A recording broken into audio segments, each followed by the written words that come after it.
आपल्यावर राज्याचे विरोधी पक्षनेते आणि काँग्रेसचे नेते विजय वडेट्टीवार आहेत। सर, आपण पाहतोय की पुण्यातलं अपघात प्रकरण हे बरंच चर्चेमध्ये आहे।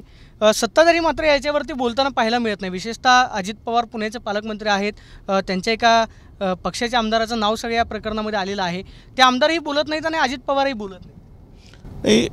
जे पोर्शे कार हिट अँड रनचं प्रकरण झालं पुण्याच्या एकूणच आपण म्हणतो की पुण्याची जी अस्मिता आहे त्यालाच धक्का लावण्याचं काम झालं। पुणे असं शहर एक सांस्कृतिक, सामाजिक, शैक्षणिक, पुण्याचं नावलौकिक अनेकांनी विभूषित केलेलं हे पुणे आहे। आणि या पुण्यामध्ये अशी घटना ज्यावेळेस होते त्यावेळेस नेमका घटनेच्या खोलवर जाऊन तपासणी चौकशी होणं हे अपेक्षित होतं। ज्यावेळेस ही घटना घडली त्यावेळेस आरोपींना 4 तास पोलीस स्टेशनमध्ये कुठली कारवाई होत नाही, त्याची कुठली टेस्ट होत नाही, त्याचं ब्लड सॅम्पल घेण्यासाठी टाळाटाळ करतात, गुन्हे दाखल करण्यासाठी टाळाटाळ करतात। आणि मुख्य आरोपी सोडून ड्रायव्हरला जो नव्हताच, कारण आरोपी हा मोठा असल्यामुळे, प्रचंड गडगंज श्रीमंत असल्यामुळे, त्यामुळे त्या आरोपीवर कारवाई करताना सुद्धा पोलीस कचरतात। उनका बैकअप सिर्फ कल तक और हमारा चांद तक। हमारा नेता कैसा हो जो नॉन स्टॉप बैकअप दे वैसा हो। अब की बार वी गॉट इन्वर्टर बैटरी का चमत्कार। सत्ताधाऱ्यांनी या सगळ्या प्रकरणामध्ये वाचवण्याचा प्रयत्न केला। तर तेच सांगतोय मी, हे सगळं ज्यावेळेस होतं त्यावेळेस त्याला कुणाचा तरी राजाश्रय असतो आणि तो राजाश्रय येथील आमदार ज्यांचं नाव पुढे आलं त्यांचं आहे हे आता सिद्ध झालेलं आहे। तब्बल त्या अग्रवाल कुटुंबियांनी त्यांच्या फोनमधून 40-45 फोन त्या आमदाराला जातात आणि त्यामुळं पोलिसावर दबाव येतो, पोलीस आयुक्तांचा फोन जातो अशी माझी माहिती आहे। पुण्याच्या पोलीस आयुक्तांचा फोन जातो की कारवाई करताना जरा सांभाळून करा, हा गंभीर आरोप करताय पोलीस आयुक्तांवरती, अशी माहिती माझ्याकडे उपलब्ध झालेली आहे। आता त्याची तपासणी व्हावी, चौकशी झाली पाहिजेत, सत्य परिस्थिती पुढे आली पाहिजेत। म्हणजे पोलीस आयुक्तांनी या सगळ्या प्रकरणामध्ये वाचवण्याचा प्रयत्न केला। बघा, पोलीस ज्यावेळेस आमदारांचे फोन गेले पोलिसांना त्यावेळेस तो फोन कदाचित त्यांच्या फोनची आमदारांच्या तपासणी होणे अपेक्षित आहे। आमदारांच्या फोनचे जर आपण फोन तपासलेत, कॉल रेकॉर्ड काढलंय, तर तो फोन CPना गेल्याची माहिती आमच्याकडे आता उपलब्ध झालेली आहे। ती खरी आहे की खोटी आहे हे तपासांती कळेल। इथले पोलीस जे आयुक्त आहेत त्यांचा त्यांनी जर त्यामध्ये फोन केला की नाही असे आरोप जे होत आहेत, एखाद्या पोलीसच्या वरिष्ठ अधिकाऱ्यावर ज्यावेळेस अशा प्रकारचे त्या आरोप होतात त्यावेळेस हे प्रकरण गंभीर होतं। भाइयों बहनों, उनके राज में पावर रहे अनस्टेबल और हम रखे सब स्मूथ और स्टेबल। हमारा नेता कैसा हो जो स्टेबल पावर दे वैसा हो। अब की बार वी गॉट AC स्टेबलाइजर का चमत्कार।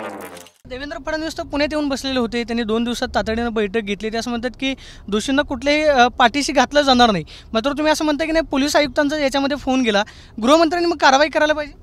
नाही, असं तपासणी मी असं वेग बोलणार, तपासूनच कारवाई केली पाहिजे।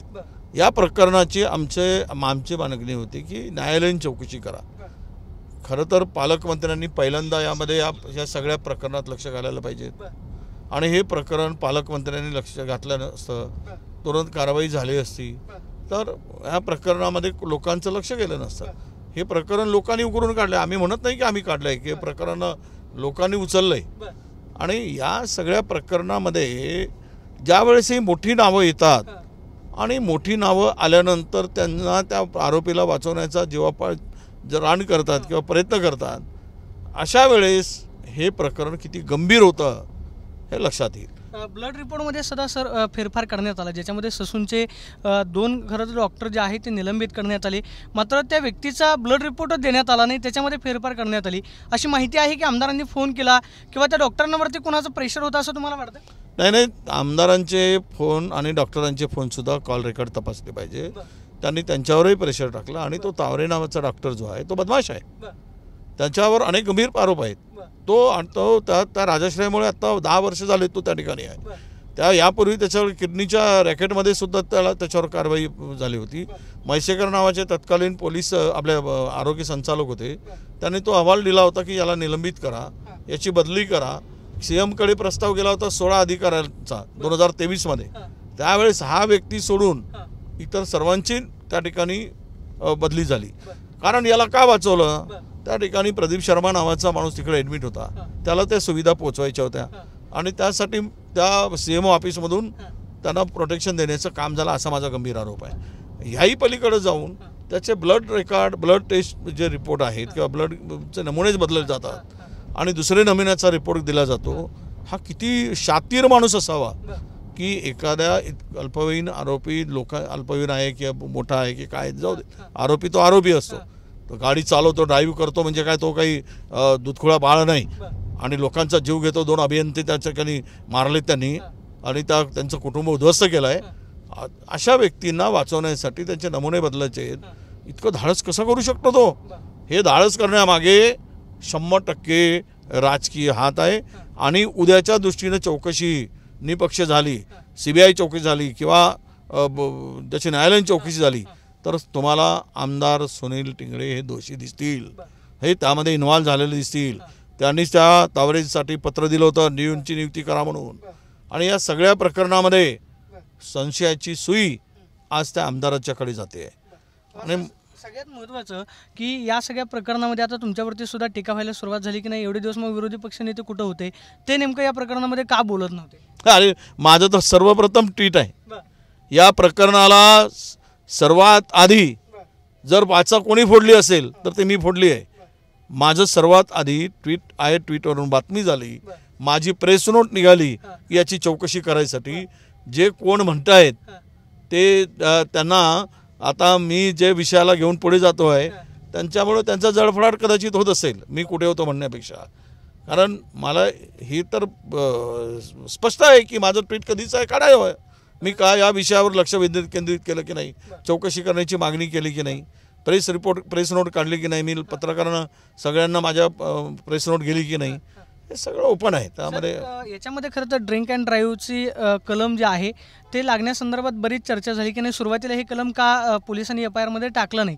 सुरुवातीपासूनच खरं तर या सगळ्या प्रकरणावरती संशय आहे की कुणी स्पष्टपणे बोलत नाही. पोलीस आयुक्त फक्त म्हणतात की नाही आम्ही कारवाई करू, पुण्याचे पालकमंत्री एवढंच म्हणतात की नाही मी कुठल्याही बेकायदेशीर गोष्टींना पाठीशी घालत नाही, गृहमंत्री म्हणतात की आम्ही कारवाई करू, मुख्यमंत्री म्हणतात की आम्ही कारवाई करू.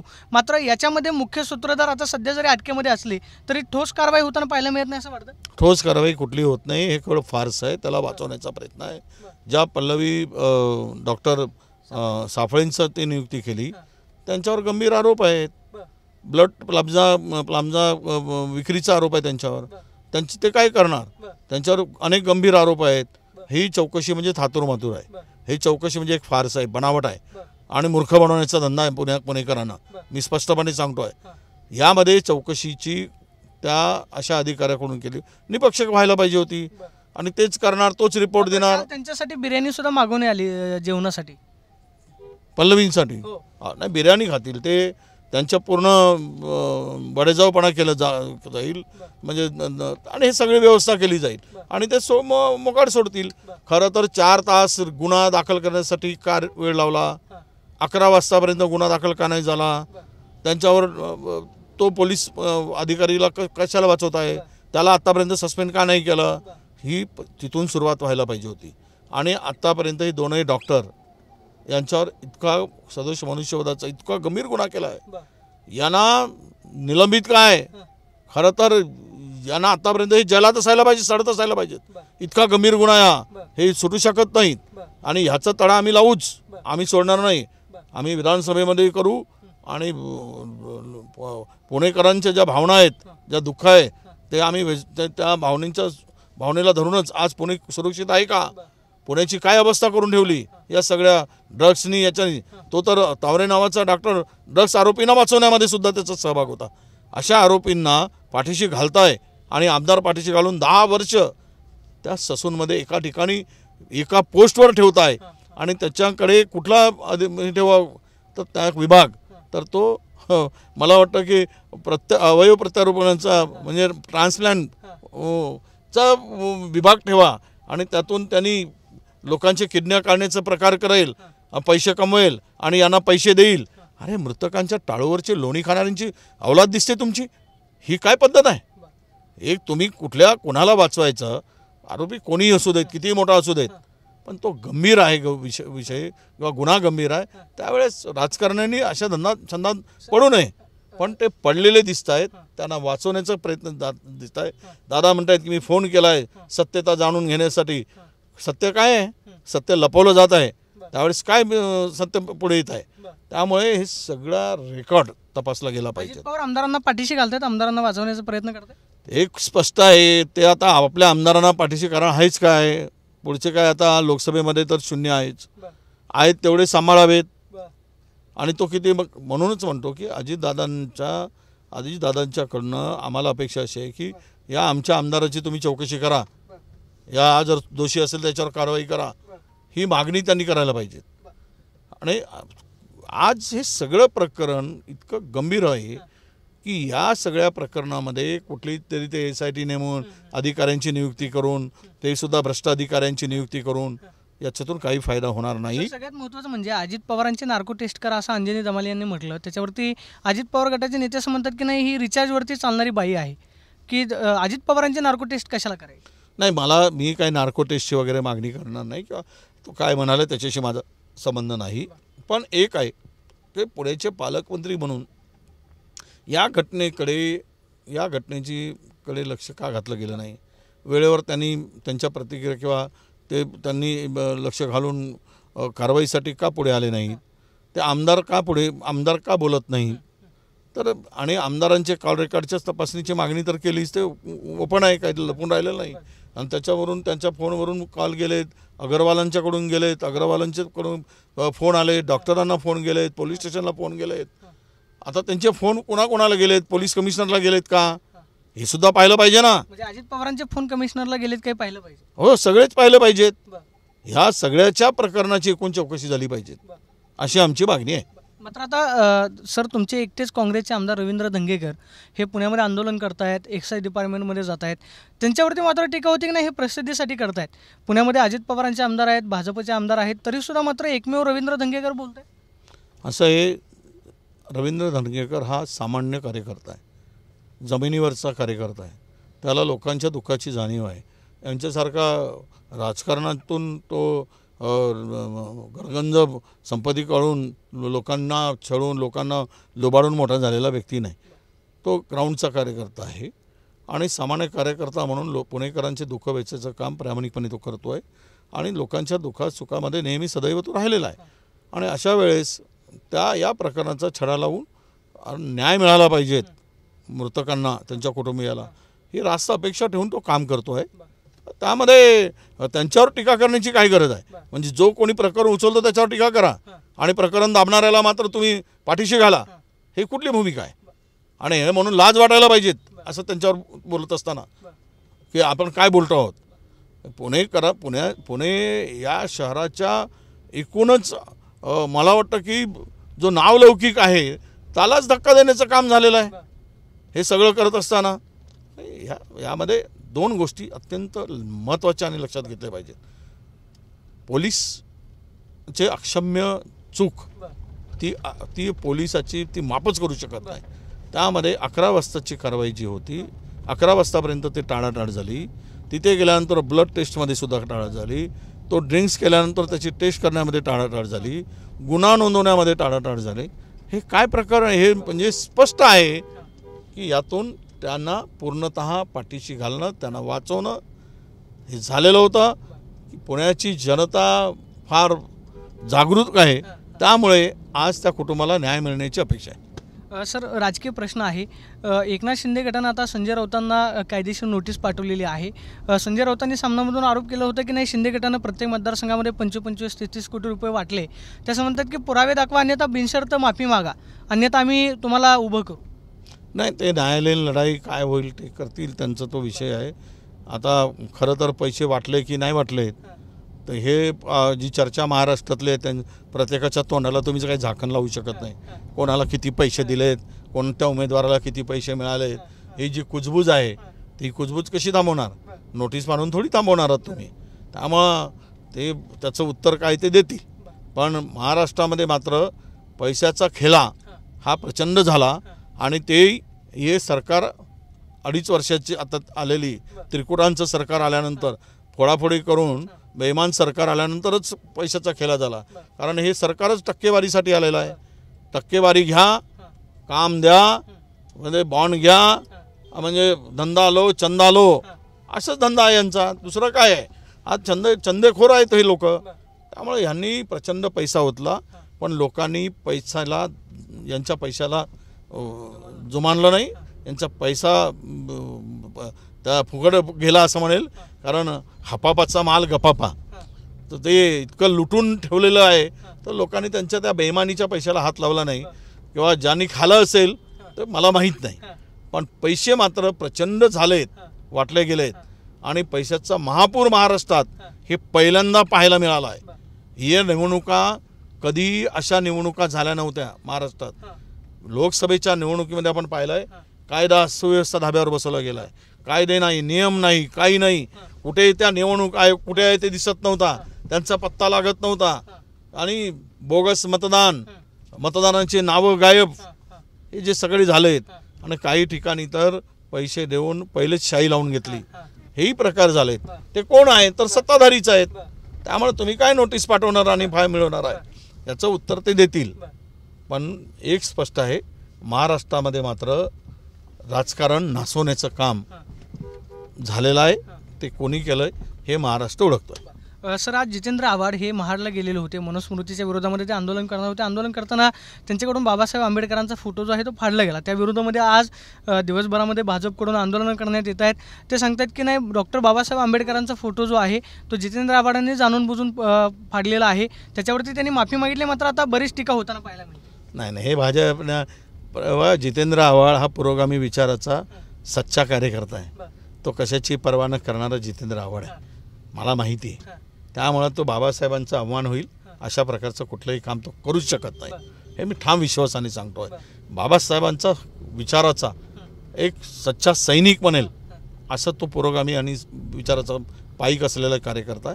हे जे काही झालं असेल अनावधानं, त्यामुळे आणि मनुस्मृतीवाले तुम्ही कसलं दंड करताय? मनुस्मृतीच्या आता शिक्षणामध्ये, शैक्षणिक अभ्यासक्रमामध्ये सुद्धा तुम्ही मनुस्मृती आणू पाहणाऱ्यांनी तुम्ही आपलं सारवासारव करून आता मूळ मुद्दा बाजूला सरण्यासाठी असे थोतांड विषय पुढे आणायचे आहेत आणि सच्चा कार्यकर्त्याला बदनाम करायचे. बाबासाहेबांचा आणि यांचा संबंधच काय भाजपचा? ज्यांनी बाबासाहेबांसारखा दलित व्यक्तीला संविधानचा ज्यावेळेस काम अध्यक्ष नेमल्या गेलं त्यावेळेस त्यांनी विरोध केलेला होता. त्यामुळे ते काही त्यांच्या बोलण्यात तथ्य नाही. सर, शेवटचा प्रश्न आहे की सध्या आता 4 जूनला तर खरंच निकाल लागेल. राज्यामध्ये महाविकास आघाडीचं चित्र काय पाहायला मिळेल असं तुम्हाला वाटतं? बरेच दावे केले जात आहेत की नाही, महाविकास आघाडी जी आहे तुमच्यावरती टीका केली जाते की नाही ते 10-15 जागांच्या वरती जाणार नाहीत. महाविकास आघाडीचं चित्र काय पाहायला मिळेल? हे निकाल देशाच्या सत्ता बदलाचे महाराष्ट्राची निकाल असतील. महाराष्ट्राच्या या छत्रपती शिवरायांच्या भूमीमध्येच या जुलमी आणि तानाशाही सरकारच्या अधपतनाची मुहूर्तमेळ महाराष्ट्रात घडली जाईल असा तो निकाल असेल. या निकालामध्ये किमान 38 जागा महाविकास आघाडी जिंकणार. 38 जागेच्या एकही जागा कमी नसणार आहे. आणि त्यामुळं तुम्ही ते काही त्यांचे बांधू देत, दिवस जवळ आले आहेत आणि त्यांचे दिवस भरलेले आहेत, हे 4 तारखेला कळेल. शेवटचा एक प्रश्न राहून गेला. अजित पवार महायुतीमध्ये सहभागी झाले, मात्र त्यांच्या जरंडेश्वर साखर कारखान्याची पुन्हा एकदा एसीबीने चौकशी सुरू केलेली आहे. छगन भुजबळ असं म्हणतात की लोकसभेसारखी परिस्थिती आपल्यावरती येऊ देऊ नका. 80 ते 90 जागा ज्या आहेत आपल्याला विधानसभेला मिळायला हव्यात. म्हणजे कुठंतरी त्यांच्यातली जी कुजबूज आहे ती आता चव्हाट्यावरती आली छगन भुजबळांच्या माध्यमातून. असं आहे, तलावातलं पाणी कमी व्हायला लागतं ना, तर चिखल साचायला लागलं की मासे तळफडतात. आता पाणी सगळीकडे दुष्काळ आहे, दुष्काळ आणि सुकाळ आहे पाण्याचा. अशा वेळेस ही माशांची तळफड सुरू झाली की आणि हे अस्वस्थ झाले. राहिला जरांगेश्वरचा प्रश्न, ते जरांडेश्वरचा काय सांगा, त्याने ईडीने क्लोजर रिपोर्ट दिला, CBIने क्लोजर रिपोर्ट दिला. फक्त आता अँटी करप्शनचा हा क्लोजर रिपोर्ट राहिला होता. चौकशी होईल आणि तो क्लोजर रिपोर्ट जाईल, एवढाच त्याचा अर्थ आहे. बाकी रिपोर्टसाठीची ही प्रक्रिया सुरू बस आहे. बस बस बस त्याच्यापेक्षा काही फार नाही. कारण असं आहे की ना खाऊंगा ना खाने दूंगा, खाने वालों को साथ में लूँगा.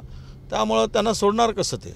साथ में लिया है तो वादा किया है निभाना पडेगा, तो सब कुछ तो बंद करना पडेगा. तर ते सगळं बंद होईल. सर खूप खूप धन्यवाद. तर हे होते विरोधी पक्षनेते विजय वडेट्टीवार. ते सांगतायत की पुण्यातल्या प्रकरणामध्ये या सगळ्यांना पाठीशी घातलं जातं आहे आणि याला राजकीय नेत्यांचा वरदहस्त आहे अशी थेट टीका विजय वडेट्टीवारांनी केल्याचं पाहायला मिळते. कॅमेरा पर्सन सुशांत राऊत, मी प्रदीप कापसे, TV9 मराठी, पुणे.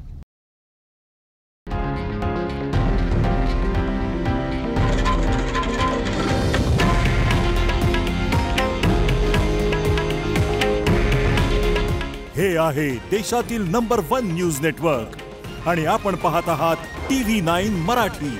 काळजी तुमची, हित महाराष्ट्राचं.